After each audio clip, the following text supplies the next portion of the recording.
I analyzed all the kinematics PYQs from 2002 to 2024 और मैंने एक चीज़ नोटिस करी कि PYQs लगातार रिपीट हो रहे हैं। तो हेलो एवरीवन, मेरा नाम शरद वाजपेयी और हम साथ में मिलकर के जेईई मेन के सारे PYQs 2002 से 2024 तक के सारे PYQs जो है वो सॉल्व कर रहे हैं इस चैनल पे। और उस बीच में मैंने कुछ एनालिसिस करी, उसके बेसिस पे आज कुछ रिजल्ट्स आपके सामने लेकर के आया हूँ और उससे हमें क्या बेनिफिट हो सकता है इस बारे में आज बात करने वाला। तो काइनेमैटिक्स को मैंने एनालाइज किया बहुत ढंग से, उसके PYQs हमने किया और वहां से एक चीज सामने आई कि यार कुछ PYQs ना लगातार रिपीट हो रहे हैं और किस पैटर्न में रिपीट हो रहे हैं, किस पैटर्न से आगे आने की प्रोबेबिलिटी है, इस बारे में आज बात करने वाला। तो स्टार्ट करते हैं फ्रॉम द वेरी बिगिनिंग कि आप एक बार ध्यान से देखो, ये जेईई मेन 2024 का एक PYQ है।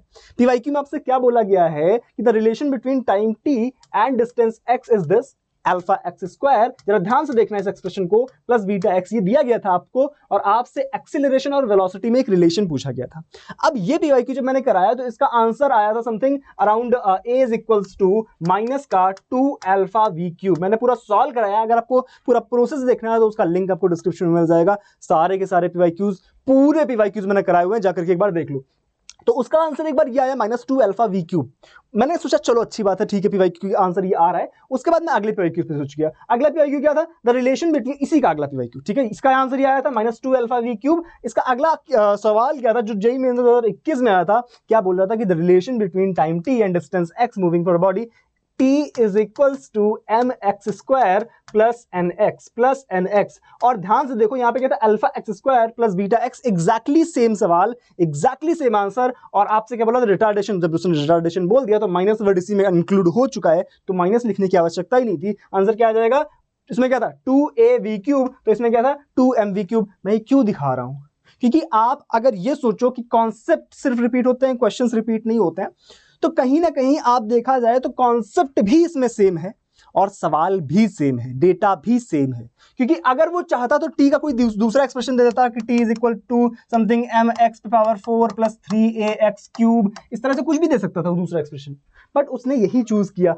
ये 2024 में, ये 2022 में। और जो सरप्राइज वाली बात ये है कि ये सवाल ऑलरेडी एक बार आ चुका था जेईई 2005 में या AIEEE 2005 में। ये सवाल ऑलरेडी आ चुका था और सवाल भी एग्जैक्टली सेम था। ax स्क्वायर प्लस bx आपको दिया गया था और एक्सीलरेशन पूछा गया था। आंसर फिर से क्या होगा? -2av cube. अब ये बातें जो है थोड़ा सा सरप्राइज करती हैं कि यार सवाल एग्जैक्टली भी सेम बनते हैं। अब ये तो एक छोटा सा इंफॉर्मेशन था, एक छोटा सा सवाल था, कोई बात नहीं, हो सकता है एक सवाल बहुत बार आ गया हो। एक और जरा एग्जांपल देखते हैं, ध्यान से देखना। आपसे क्या बोला गया था? एंगल ऑफ प्रोजेक्शन हमें इसमें इस सवाल में निकालना था, जिसके लिए हॉरिजॉन्टल रेंज और maximum height, horizontal range sorry h r और यहां पर हाइट h दोनों बराबर थे। तो r is equal to h जब अपन सॉल्व करते हैं तो यहां से थीटा की जो वैल्यू आती है वो आती है tan इनवर्स 4, जो कि अपन सॉल्व करे थे बहुत इजीली। इसको अपन सॉल्व करे थे जो काइनेमैटिक्स की क्लास हुई थी। tan इनवर्स 4 आंसर है। अब उसके बाद जब मैं सवाल आगे सॉल्व करवा रहा था तो मैंने एक चीज नोटिस करी कि यहां पर तो इसमें tan इनवर्स 4 था और एक सवाल जो जेईई मेन 2022 में आया था, बहुत ज्यादा डिफरेंस भी नहीं है, 24 और 22 की बात है। सवाल में क्या बोला गया था कि इसमें थीटा की वैल्यू पूछी गई थी जो कि tan इनवर्स 4 आई थी। इसमें आपसे tan थीटा की वैल्यू पूछी गई, तो tan थीटा की वैल्यू क्या आ जाएगी? 4, क्योंकि सेम ही सवाल है, हॉरिजॉन्टल रेंज और मैक्सिमम हाइट इक्वल है, तो हमारा tan इनवर्स क्या हो जाता है? 4, तो tan थीटा क्या हो जाएगा? 4। क्लियर?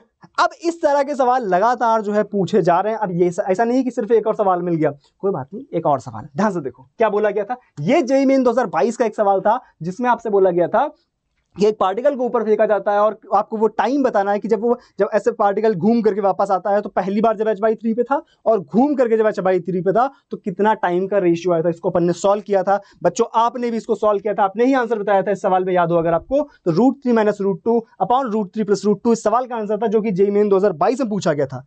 और जेईई मेन 2021 का जरा ये सवाल देखो, एग्जैक्टली सेम सवाल, एग्जैक्टली सेम डेटा, h/4 कर सकता था, h/3। मतलब आलस की भी हद हो रखी है, डेटा भी आपको नहीं चेंज किया जा रहा है।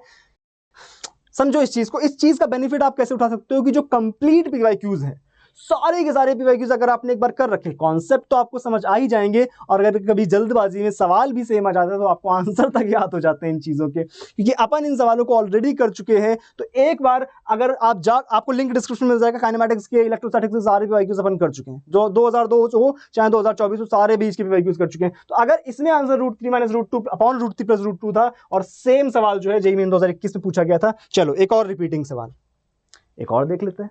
एक और देख लेते हैं, ये जेईई मेन 2021 में पूछा गया था, जहां पे velocity as a function of time दिया गया था, v is equal to V naught plus G T plus F T square, और हमें पोजीशन, इनिशियल पोजीशन दी गई थी, 1 सेकंड के बाद डिस्प्लेसमेंट पूछा था, और इसका आंसर आया था v naught plus G by, क्योंकि अपन ने सारे सवाल दो बार सॉल्व किए थे यहाँ पर, तो एग्जैक्टली जो आंसर्स हैं वो भी तक याद हो गए थे अपने को कि v याद, अगर बच्चे जो क्लास में थे वो तक बता रहे थे कि सर यहाँ पर ये सवाल जो है ना ये 2021 में आया था, ये सवाल ना 2022 में आया था, तो वो खुद रिलेट कर पा रहे थे। तो v naught plus G by two plus F by three जो है ये 2021 का सवाल था, और इसका जो साथी था वो आया था AIEEE 2007 में। फंक्शन भी सेम है, फंक्शन भी सेम है, आंसर भी सेम है, ऑप्शंस भी सेम है, सारी चीजें सेम है। अब इस चीज से हम और भी आइडिया लगा सकते। अब देखो यार, ये तो मैं कुछ एग्जांपल दिखा रहा हूं जो डिट्टो सवाल हैं। ये जेईई में 2021 का सवाल, सॉरी 19 का सवाल देखो, जहां पे फंक्शन ये, इसका आंसर क्या था, X square is equal to Y square plus constant. जब मैं सवाल सॉल्व करा रहा था, उसके बाद जब मैं इस सवाल पे पहुंचा तो मैंने कहा यार ये सवाल तो फिर से आया हुआ था, फिर से सेम फंक्शन, फिर से आंसर क्या जाएगा, X Y square is equal to X square plus constant. तो ये सवाल लगातार पूछे जा रहा है, और ऐसा नहीं कि सिर्फ यही सवाल है, ऐसे बहुत से सवाल हैं जिसमें पैटर्न सेम है। और उस क्लास में मैंने ये चीज भी बताई है कि यार ये इस पैटर्न के, चाहे वो ये वाला पैटर्न हो, v is proportional to root X वाला पैटर्न हो, वो बहुत सारे पैटर्न, चाहे वो दो एंगल वाला 45 डिग्री एंड 30 डिग्री वाला पैटर्न हो, इन पैटर्न्स पे लगातार सवाल पूछे जा रहे। भले ही थोड़ा डेटा चेंज कर रहा है, ये सवाल तो कुछ ऐसे थे जहां पर डेटा आपको दे दिया गया था सेम टू सेम, बट कुछ सवाल ऐसे हैं जहां पैटर्न डिट्टो सेम जो लगातार पूछा जा रहा है, और कहीं भी बाहर से सवाल नहीं बन रहे हैं। तो अगर आप सारे पीवाईक्यूज, बच्चा पूछता है कि यार कैसे करा जाए, तो सारे पीवाईक्यूज एक बार अगर आप 2002 से लेकर 2024 तक के मेरे साथ कर लेते हो, तो आपकी सारी दिक्कतें जो है, आपका जेईई मेन तो शॉर्टेड है, उसमें कोई भी शक और संशय वाली बात नहीं है। क्या मेरी बातें क्लियर है? यस और नो एक बार जरा कमेंट सेक्शन में जाना, और जो भी बातें क्लियर हो, जो भी डाउट हो, वो सारी की सारी चीजें पोस्ट कर देना। और अगर वीडियो पसंद आई है, वीडियो में कुछ समझ आया, इन्फॉर्मेटिव लगा है, तो लाइक जरूर कर देना, और चैनल पे पहली बार आए हो सब्सक्राइब करके नोटिफिकेशन बेल जरूर दबा देना, क्योंकि यहाँ पर क्लासेस लगातार आपके लिए आ रही है, और कुछ जो एनालिसिस मैंने करी थी वो आपके लिए अलग से सेशन में लेकर के आ गया हूँ। ठीक है, तो जो डाउट्स कमेंट सेक्शन सिर्फ आपके लिए होता है। ठीक है, चलो मिलते हैं नेक्स्ट सेशन में। तब तक के लिए अपना ख्याल रखो, अच्छे से पढ़ाई करो, डेट सारी आ चुकी हैं, अब सिर्फ युद्ध स्तर पे तैयारी करने की आवश्यकता है। चलो मिलते हैं नेक्स्ट सेशन में, तब तक के लिए thank you so much, bye bye.